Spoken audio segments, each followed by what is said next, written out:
Welcome everyone to the ISS Commercialization and Future Industry Innovation in Low Earth Orbit session. I am Lena Devine from Asgardia. Asgardia works towards achieving equal access to space for all countries, all people on Earth, for equal access to benefits resulting from space exploration for everyone. Asgardia is for exclusively peaceful use of outer space and is working towards achieving birth of the first human child in space in order to preserve infinite life of humanity in the universe, uniting all the people who want to play a role in shaping the future of humanity in space. The questions of today's sessions are the following. What are the key areas we're addressing? Low Earth orbit economy, manufacturing in space, moving from space agencies to industries, future space stations. Until today, the human spaceflight has been a realm of the space agencies.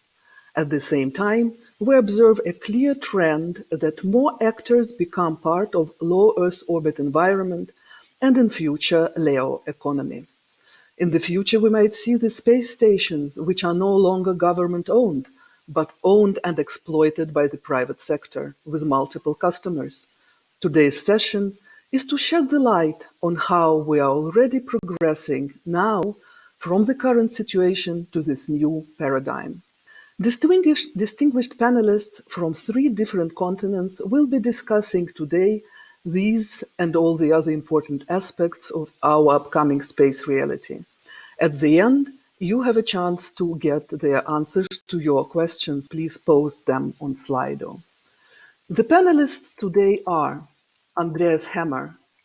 With education and lifetime experience in the aerospace field, Andreas is now the head of all space exploration activities within Airbus Defence and Space, one of the European industry leaders in the human and robotic space exploration program. Airbus has recently delivered Bartolomeo, the first European commercial payload to the ISS. Airbus is active in the current Moon and Mars programs and has long-lasting experience in the human space field, having been the European prime contractor for the Columbus and ATV modules development and several European multi-user facilities hosted on the space station. The other guest today is Masa Nagasaki. Masa is the co-founder and chief executive officer of Space BD Incorporated. After many years of experience in international business development in diverse domains, Masa decided to concentrate on business development in space.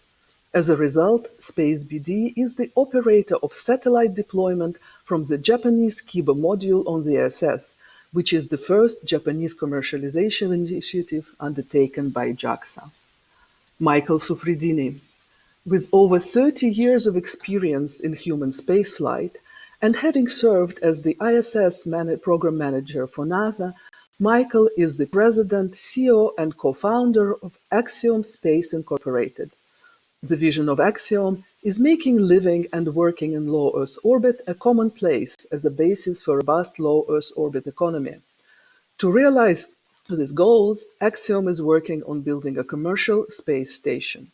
And now we will discuss what is your company's vision regarding the ISS commercialization and future industry innovation in low Earth orbit.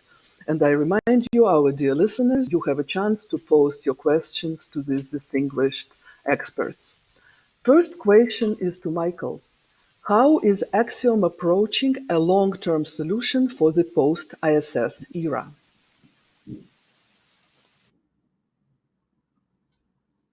Good morning, good afternoon, and good evening. Thank you, Lena, for that introduction. Let's see, I think we're going to show some slides here, but there we go. Thank you. Space is the frontier where we believe the planet as a species as a whole will benefit the most. It is uncharted territory. The vastness of the microgravity environment provides a huge opportunity for us to do research, as we're all aware of, to manufacture items for use on the ground and in orbit. and to allow our species to be able to make a step off of our home planet and be able to live in other parts of the universe.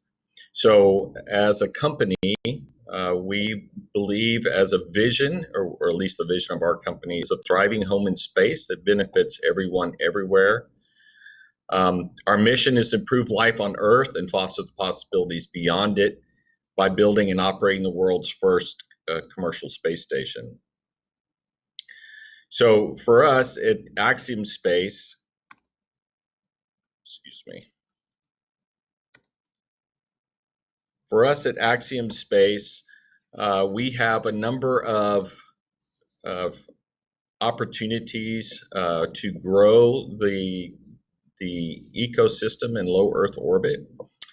And the way we do this is by providing opportunities for private astronauts, professional astronauts, researchers, manufacturers, and any users to be able to have access to a platform in space. Today, the International Space Station is a hugely sophisticated and successful outpost. It supports the needs of the 15 countries and actually is utilized by over 150 countries today for research. And our mission is to continue the legacy of the International Space Station. And we do this by building our space station, starting off by attaching to the forward port or the forward location on the International Space Station. We will build out our space station attached to the International Space Station. Ultimately, when the International Space Station is ready to be retired, both commercial and government users utilizing the ISS platform will have an opportunity to move over to our platform, thereby saving the cost of relaunching hardware. So that we'll transition those users over to our platform, and when the ISS is decommissioned, we'll separate from the International Space Station and continue on orbit. So let's see if I can do this right. Next chart, please. So as I said, the first step for us is to build modules that will start off attached to the International Space Station. Our first flight occurs in 2024. Over the next about a year, we'll launch 2 other modules to the International Space Station. At that point, we'll hold that configuration until about a year before ISS is to be decommissioned. And then at that point, we'll separate and fly standalone. We call that phase 3, and you can see that in the image here in our charts. Let's see, I have one more chart for you here. So this sort of shows the steps as I mentioned. For us, we think it's very important to begin attached to the International Space Station because the international partnership and internationally at large, we're utilizing ISS to start figuring out how to expand the benefits for the planet and beyond. And in order to help countries and commercial entities and individuals know that they can continue on whatever they start on the International Space Station, they have to have a place to continue to operate. So if ISS is to end, it's very hard for many companies and even governments to invest the kind of money you have to invest to get started. So we believe building a platform attached to ISS so that the users of the International Space Station, commercial and government, have a place to evolve to is critically important to the success of growing an economy in low Earth orbit. Thank you very much. Thank you very much, Michael. It's a pleasure to hear that there is a long-term vision for continuation of permanent human presence in space. That's exactly what we're discussing right now. And my next question is to Andreas.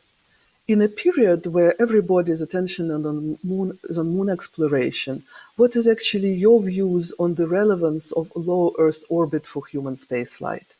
Andreas.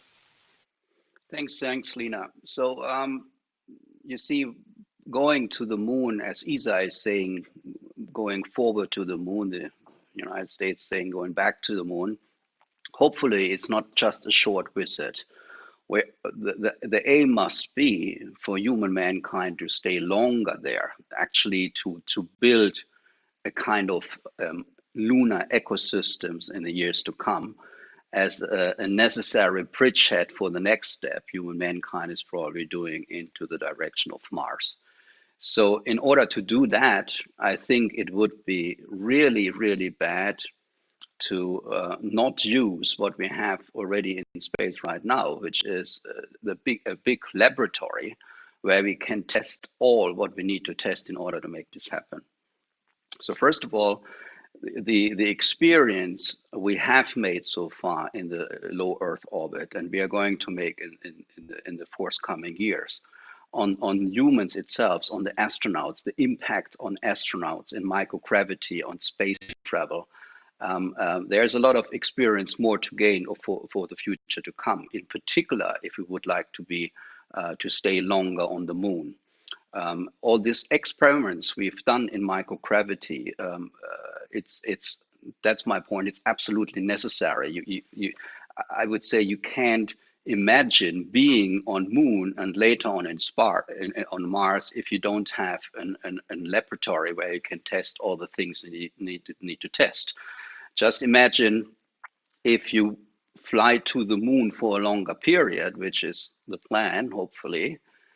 You need to have a lot of equipment with you. You need to have infrastructure. Otherwise, astronauts are going to land and they're going to be back after a few hours. That's not the plan.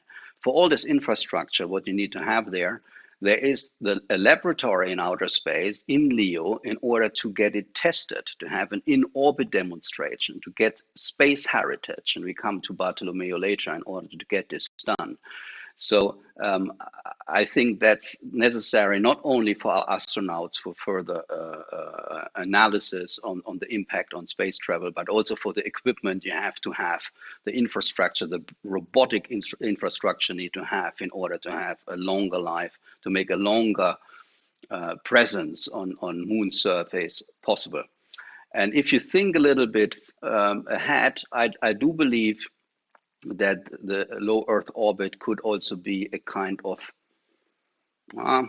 a station in the logistical chain in the years to come. It doesn't make any sense to do everything and to fly everything directly from Earth to Moon. You know, there's this discussion about the lunar gateway. I'm pretty sure that the ISS could be a low Earth station also in a logistic chain in order to supply our astronauts on the moon surface. So all in all, I do believe that moon is not possible without LEO. That's my short answer to that. Has to continue. That's clear. And now, Japanese perspective. Masa, why could a very early stage startup like Space BD, the company you founded and you are leading, be JAXA's commercialization partner in LEO? Thank you, Lena, for the question, and hi, everyone. Firstly, what our company Space BD does is creation of commercial business in space. Just a second. Please go to the next. All right. And so I created this company with the ambition of making space into a thriving commercial industry. So BD is the abbreviation for the business development. So we exactly focusing on BD. I co-founded the company 3 years ago. And among others,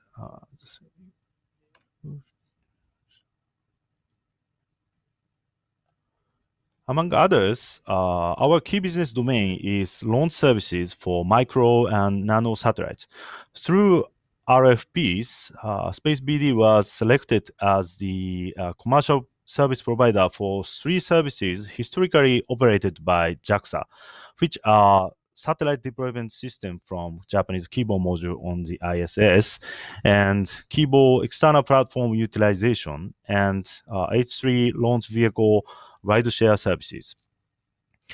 JAXA could have gone with a large company for these opportunities, but instead they selected a tiny startup. This does not only show the great trust that they bestowed upon us, for which we are really grateful, but in addition, it appears that JAXA is also going through an organizational change and moving towards the era of new space. We believe that for the partner selection, their priority was not the size of the company, but rather a company direction which accelerates JAXA's movement, focusing on developing space industrial demand with business-oriented mind. That is exactly what Space BD aspires to become. So members at Space BD, including myself, comes from variety of different industries as business professionals.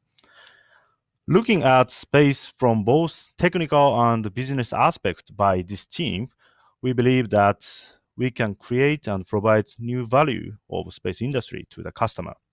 Thank you. I actually loved the first slide you have, because your first words are bring dreams. It's also BD. That's a beautiful coincidence. Andreas, I have another question to you. Which initiatives Airbus has already taken and is planning to take for LEO commercialization, industrialization, and what is your view on it? I think the biggest step we have taken recently was to launch our Bartolomeo platform and to test 2 things, actually, to do 2 things first time.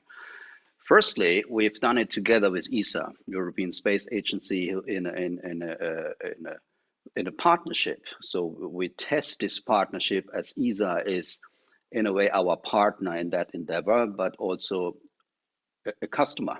So that's a new kind of relationship we are testing on that. Bartolomeo itself, it's the first commercial platform which is launched in Europe, which means we have brought it up to ISS. And you can imagine it's like a little hotel where we offer to everybody.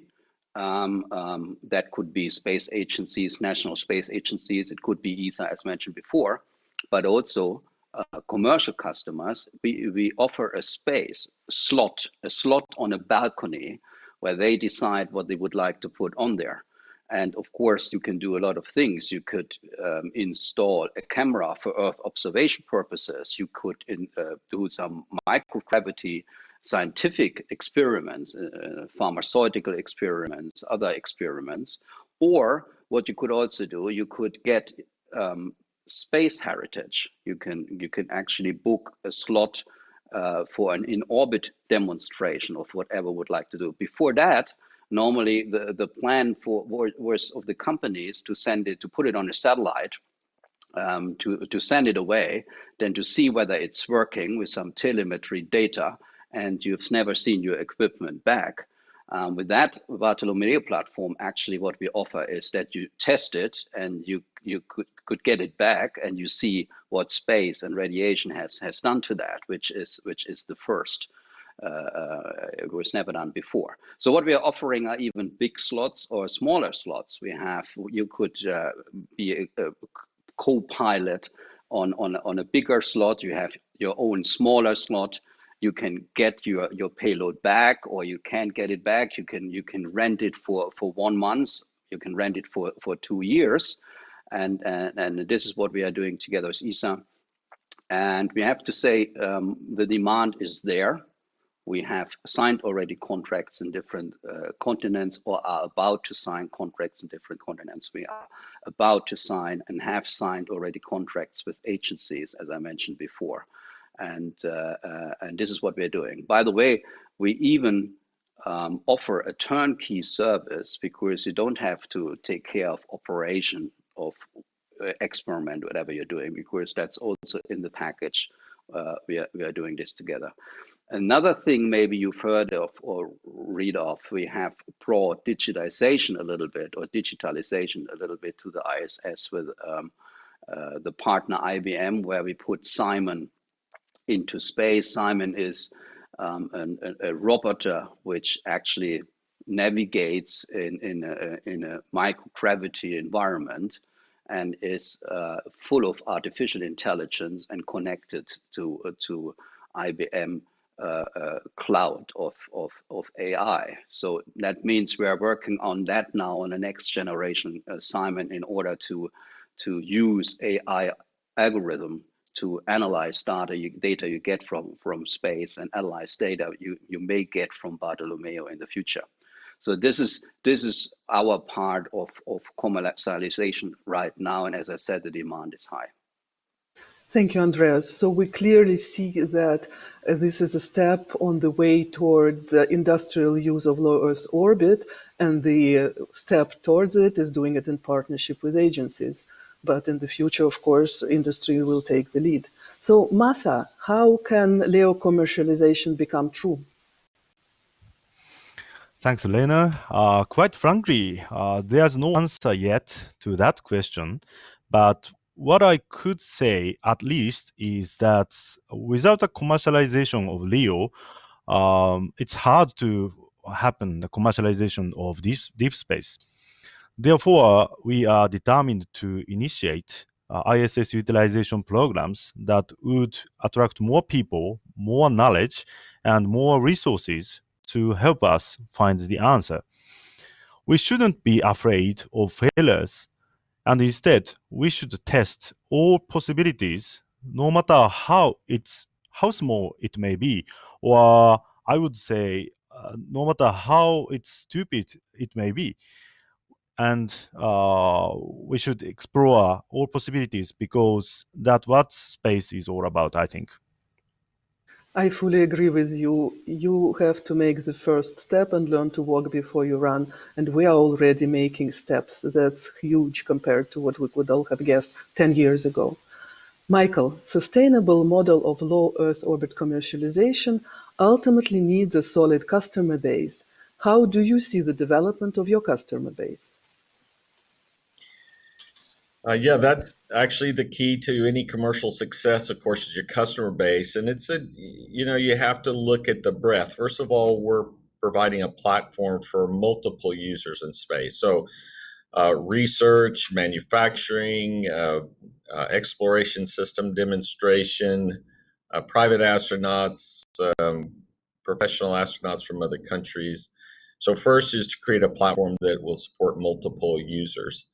The next step really for us is to make sure that we are able to support other industry partners who are supporting and growing the commercial market. And that's the key really here, is the work that's being done by many countries and companies to grow commercial user base for low Earth orbit. Andreas made a good example with Bartolomeo. Bartolomeo is an excellent platform.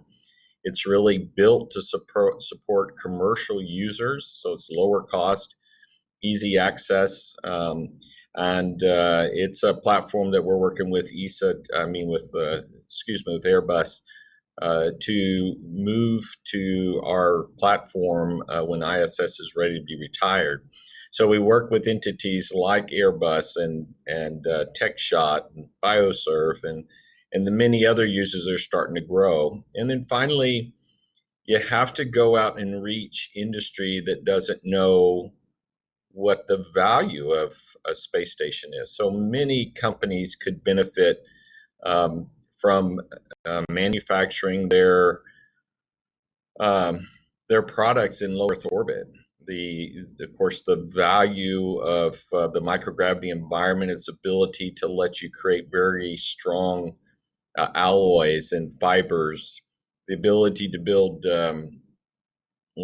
really to manufacture organs is probably only possible by doing it in a microgravity environment where you can build up the whole organ without it collapsing on itself. Of course, also as Andreas mentioned, is this idea that you can fly and test instruments for satellites by flying them up to the space station, to a space station, and be able to utilize them there and test them out. And if you find that something is not quite working right, because there's about 6 cargo flights a year to the platform plus the crew flights, you have quite a bit of access to be able to make changes very quickly, fly the instrument again, see how it works without building a satellite and buying a launch opportunity. So that's a big driver. Then on the government side, really, also Andreas made this point, you can't have a sustainable exploration program without a low Earth orbit platform. There's technologies you have to test, there's systems you have to demonstrate. So if we're going to go to Mars, we can't test a technology, build a system, put the system in a spacecraft and expect that the crew is going to have this reliable system for 3 years worth of transport to Mars and back. We have found on the International Space Station that particularly systems with multi-phase fluids, you can't test them on the ground. The microgravity environment doesn't exist. You don't know what'll come up. And on ISS, we found many systems that activated just fine after 3, 4, 5, 6 months, finally showed you design flaws that you really had to take into account. And 6 months into a mission to Mars is just not a great time to have your life support system fail. So there's that necessity to be able to test the technologies and mature the systems. You really would prefer your astronauts to have some time in space before you send them off to Mars. So there's many uses that the governments will need to explore beyond low Earth orbit. And so that's another customer base for a platform like that. So really, you really have to build a platform that can support multiple customers, both commercial customers that support us here on the planet and those government users exploration, human exploration beyond low Earth orbit. Thank you very much, Michael. I still have one more question to each of you, and I will ask you to answer very briefly so we leave a chance for Q&A. So, Masa, why do you think Space BD became the choice for LEO commercialization? In very few words. Okay, we are the startup with a key focus on the service aspect. So we provide flexible solutions in various domains to the customers so that they can focus on the technical development. So we launch services our core business, but we can also offer a more holistic, integrated services package, including installation of testing facility or capacity building program and so on, depending on the customer's needs and benefit. So and also the Japanese spirit of hospitality. So the customer's care is absolutely fundamental. So maybe that's why one of the things. Okay, thank you. So then next question is to Michael. Today, commercialization largely depends on government funding. The NASA pricing policy for commercial use of ISS is still heavily subsidized. How do you see this evolve in the future in private market, and what does this mean for Axiom? So I do see it as evolving. Today, private flights to ISS that we're putting together, our first one in late 2021, is really fully funded. It's not subsidized by the government. But research is today, and I think that's the right thing, particularly fundamental research, which I think should probably be subsidized by governments just like research is today. But over time, I think users becoming research that's basic research that's leading to applied research that leads to some user application needs to have an evolutionary path that starts off subsidized and then ultimately it funds its whole path forward. So I see in the different areas, some today can probably not necessarily be subsidized. There'll be other uses that will evolve over time to, if you will, lose their subsidies. And then ultimately, some aspects, just like on the ground, probably will always be subsidized. Okay, thank you very much. And the last very quick question to Andreas from my side. ISS will not last forever, as we have already discussed here. So how do you see the post-ISS period from your company's perspective? Actually, I'm convinced that if the ecosystem, the lunar ecosystem, is starting, and we are seeing these explorations momentum, it will create as we discussed before, the necessity to be present in the low Earth orbit. It's true, the ISS and the costs for the countries, it's discussed already since a few years. And we have now, I think until 2030, it's planned to have the ISS operational. So I'm pretty much in line with Mike saying that gradually more and more commercial it will be commercialized by part, as Axiom Space is doing it, to put the first module on. Maybe there could be another module from us next to Bartolomeo, maybe another one from BD, we just heard. And then after a while, there will be a kind of transition phase. And I believe if the ecosystem is working, the lunar ecosystem is working, there is so much need because Moon is so interesting because of the resources that it could be a sustaining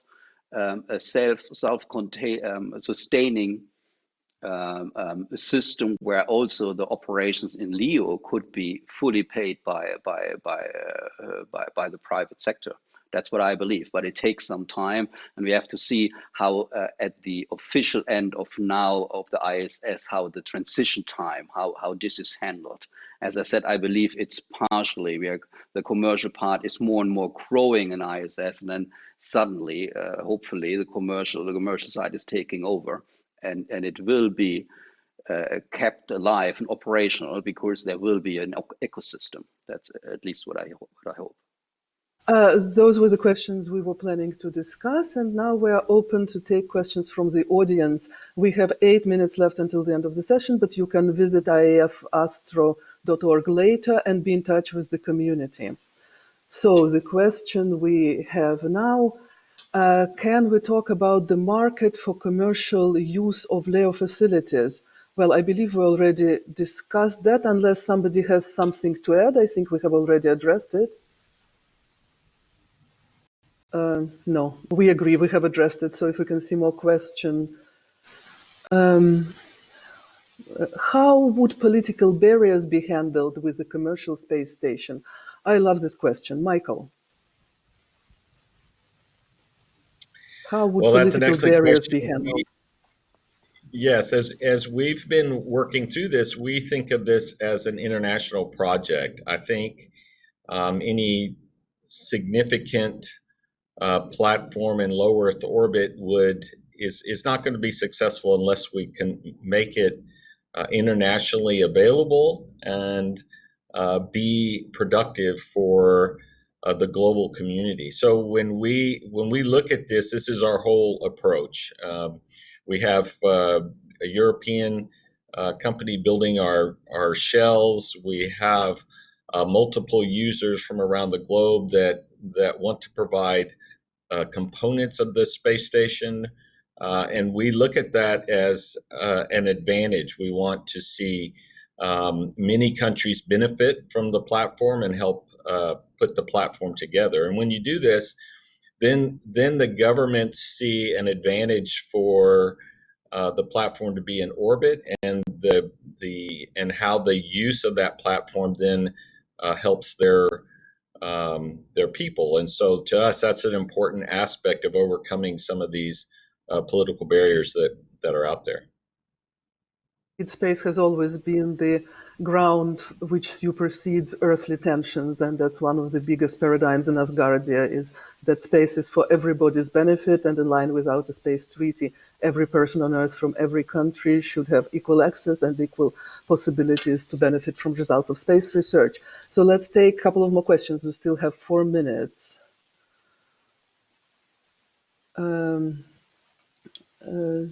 So do you see the laboratory on the Moon discussed by Mr. Hammer a one-party project or the effort of an international cooperation? So, Andreas, it's to you, obviously. I think that's probably an effort of international cooperation.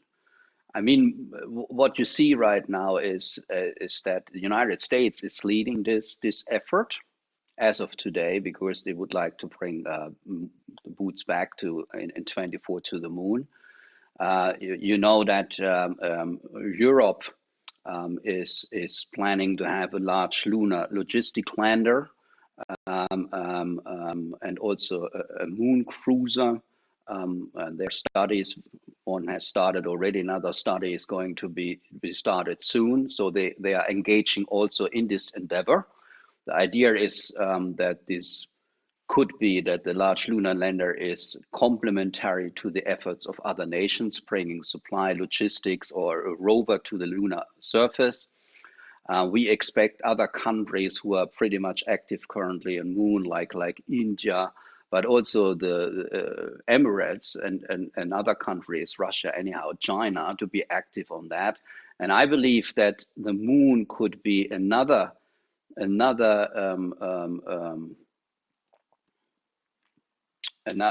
evidence that in space something is possible, which is not necessarily possible on Earth. I'm referring here to the space station, which I think is the biggest peace project mankind has ever seen, because over decades nations are working together, and despite some challenges on the Earth's surface, they're working closely together and they're cooperating. And I do believe that's going to happen on Moon too. Indeed, the ISS has been the biggest in the world history global project, civilian project for peaceful purposes.